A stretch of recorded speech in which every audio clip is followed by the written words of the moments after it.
Hello guys, तो कैसे हो आप लोग? जल्दी से मुझे कमेंट बताओ। तो आज मैं आपको ऐसी कहानी सुनाने वाला हूँ जो बहुत ही मज़ेदार है। कहीं ना कहीं तो सुनी होगी, है ना? तो ज़रा पहचानो कि आपने कहानी कहाँ सुनी है। अगर नहीं सुनी तो अब यहाँ सुन लो। तो कहानी शुरू करने से पहले सबसे पहले चैनल को कर दो सब्सक्राइब और वीडियो को कर दो लाइक। और आ जाओ मेरे साथ इस वीडियो के सफ़र में।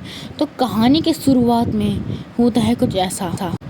एक गांव में एक सेठानी रहती थी। उसके 2 बेटे होते हैं और दोनों बेटों की ही शादी हो जाती है।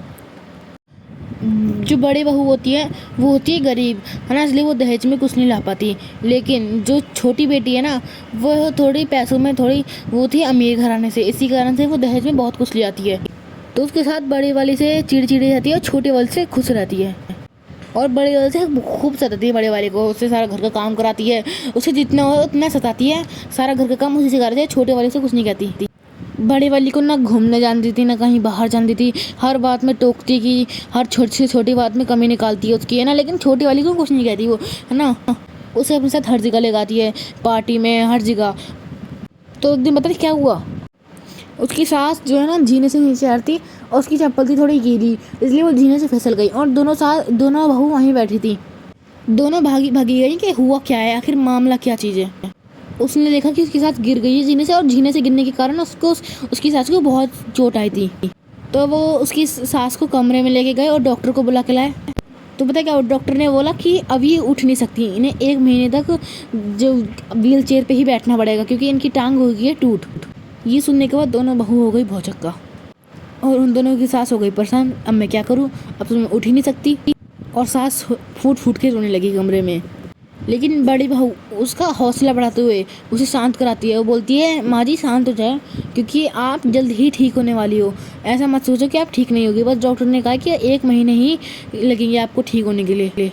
लेकिन उसके साथ उससे अभी भी चिड़ी हुई थी। वो उसे कहती है, तू मेरे बेड पे कैसे बैठी, हट यहाँ से, अभी के भी खड़ और काम कर जाके, है ना, तेरी वजह से चोट लगी है। उसकी सास उससे ऐसे कहती है। और जो बड़ी बहू होती है ना, उसके आत्मसम्मान को ठेस पहुंच जाती है। वो बहुत ही ज़्यादा दुखी हो जाती है और छोटी बहू को अपने पास बुलाती है। कुछ ही दिन हुए होते हैं, लेकिन छोटी बहू चिढ़ने लगती है कि ये बुढ़ी है कब ठीक खड़ी होगी। मैं इसकी सेवा करती हूँ, कब तक? मैं नहीं कर रही अब इसकी सेवा। और वे बाहर घूमने चली जाती है, अपने दोस्तों के साथ पार्टी करती है। उसे अपनी सास की बिल्कुल भी चिंता नहीं होती। और जब वो अपनी छोटी बहू को बुलाती है तो छोटी बहू तो बाहर हांड रही होती है, इसलिए उसकी बड़ी बहू इसके पास आती है और उसकी सेवा पानी करती है। उसे टाइम पे दवाई देती है, पानी देती है। ऐसे करते करते पूरा 1 महीना बीत जाता है और उसकी साथ बिल्कुल ठीक हो जाती है। और उसकी साथ बहुत ही ज़्यादा रोती है। आप क्यों रो रही हो? उसकी बड़ी बहू ऐसे पूछती है उससे। वो बोलती है कि बड़ी बहू तू कितनी अच्छी है, तूने जब तक मैं ठीक नहीं होगी तब तक मेरी सेवा पानी करी है, रात रात भर मेरे लिए जग के तूने दवाई पानी दिया है मुझे।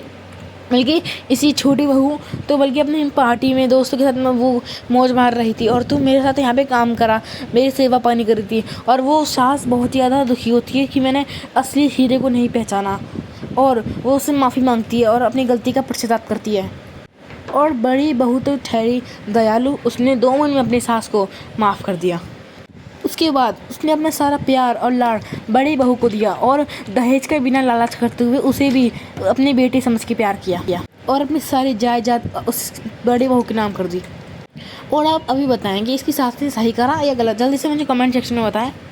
आज के लिए इतना ही, बाय बाय। अगर कहानी अच्छी लगी हो तो दबा दो सब्सक्राइब बटन।